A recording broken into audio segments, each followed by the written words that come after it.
नमस्कार मित्रों, चलिए तो आज जानते हैं एमए से संबंधित फुल डिटेल व जानकारी। एमए डिग्री से संबंधित हम कुछ आपके प्रश्नों का समाधान करेंगे।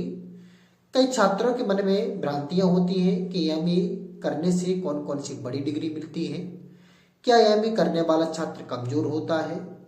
एमए की फुल डिटेल आज हम इस वीडियो में समझेंगे। तो आज हम इस वीडियो में एमए से संबंधित निम्न प्रश्नों का समाधान करेंगे। सबसे पहला प्रश्न रहेगा, एमए क्या है, फुल फॉर्म क्या होता है इसका। दूसरा महत्वपूर्ण जो प्रश्न है वह है, एमए करने में कितना खर्च आता है। एमए के लिए एजुकेशन क्या है। इसके बाद हम बात करेंगे एमए किन किन सब्जेक्ट से कर सकते हैं। फिर आपका जो प्रश्न है सेकंड, एमए से कौन कौन सी बड़ी जॉब प्राप्त होती है, एमए का कैरियर क्या है। और लास्ट में बात करेंगे तो क्या एमए करने वाला जो छात्र होता है वह कमजोर होता है। आज हम इस वीडियो में एमए की फुल डिटेल से बात करेंगे। तो बढ़ते हैं पहले प्रश्न की ओर। तो एमए एक 2 वर्ष का पोस्ट ग्रेजुएशन डिग्री है। एमए का जो फुल फॉर्म होता है वह मास्टर ऑफ आर्ट होता है। मास्टर होता है स्वामी, आर्ट करते कला, अर्थात कला का स्वामी। आप किसी भी सब्जेक्ट में सर्वोच्चता स्वामी उसके बनना चाहते हैं तो उस सब्जेक्ट से आप एमए कर सकते हैं। तो अब अगले प्रश्न की ओर बढ़ते हैं कि एमए करने के लिए एजुकेशन क्या होनी चाहिए। तो एमए आपने बीए किसी भी सब्जेक्ट से किया हो, चाहे वो सोशल वर्क हो, चाहे आपका बीए हिस्ट्री हो, जियोग्राफी हो, या इसके अलावा मीडिया हो, जर्नलिस्ट हो, या फिर आपकी बात करें पब्लिक हो, सोशल वर्क हो, किसी भी सब्जेक्ट से आपने किया हो आप एमए कर सकते हैं। किंतु बीए में जो आपकी परसेंटेज क्वालिफिकेशन होनी चाहिए वह मिनिमम 40% होना चाहिए। अब इसके बाद बात करते हैं कि एमए में एडमिशन लेने की प्रोसेस विधि क्या है। तो एमए में एडमिशन लेने की 2 प्रकार की विधियां हैं। तो सबसे पहले तो आप डायरेक्ट किसी कॉलेज में जाकर एडमिशन ले सकते हैं या फिर एग्जाम के माध्यम से एमए कर सकते हैं। यह तो थी नियमित कॉलेज में एडमिशन लेने की प्रक्रिया।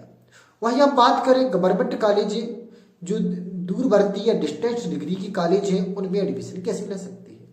तो आप किसी भी कॉलेज में जो डिस्टेंस डिग्री का एडमिशन ले सकते हैं, साथ ही साथ अपना अदर कार्य कर सकते हैं और अपनी जो एमए की जो मास्टर डिग्री है वह कंप्लीट कर सकते हैं। अगले प्रश्न की ओर बढ़ते हैं कि एमए करने में खर्चा कितना आता है।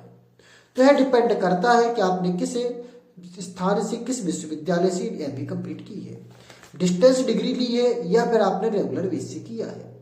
यदि आप डिस्टेंस डिग्री से करते हैं तो आपका मिनिमम 15 से 20 हजार तक का खर्च आता है और मैक्सिमम 25 से 30 हजार।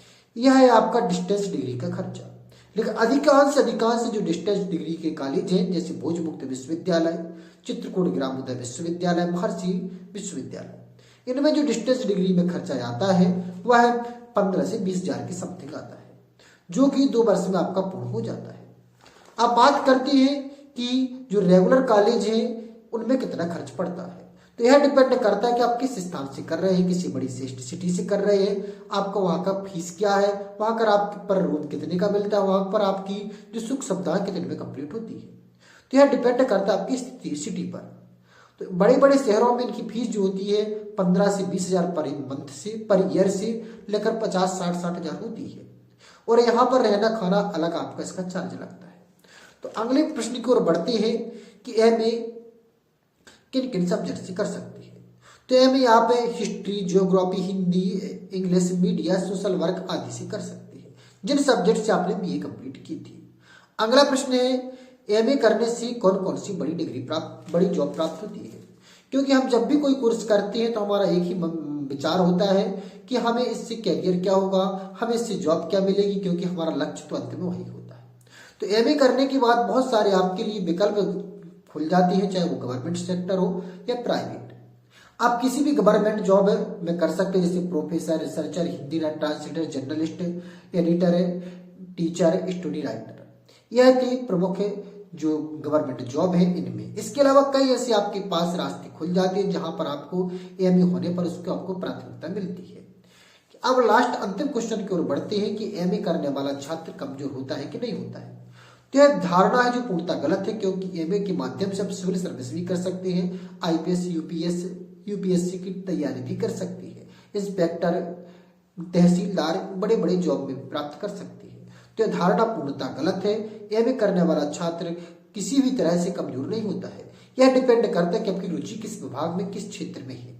तो यह भी एक बहुत ही अच्छा जॉब है, ये बहुत ही अच्छी डिग्री है और इससे आपकी एजुकेशन और करियर के रास्ते पूर्णतः खुल जाते हैं। तो उम्मीद करते हैं कि आपको जानकारी अच्छी लगी। यदि अच्छी लगी तो वीडियो को लाइक करिए, चैनल को अभी तक सब्सक्राइब नहीं किया तो कृपया सब्सक्राइब कर लीजिए। फिर मिलते हैं एक नए वीडियो में नए टॉपिक के साथ, तब तक के लिए जय श्री राम।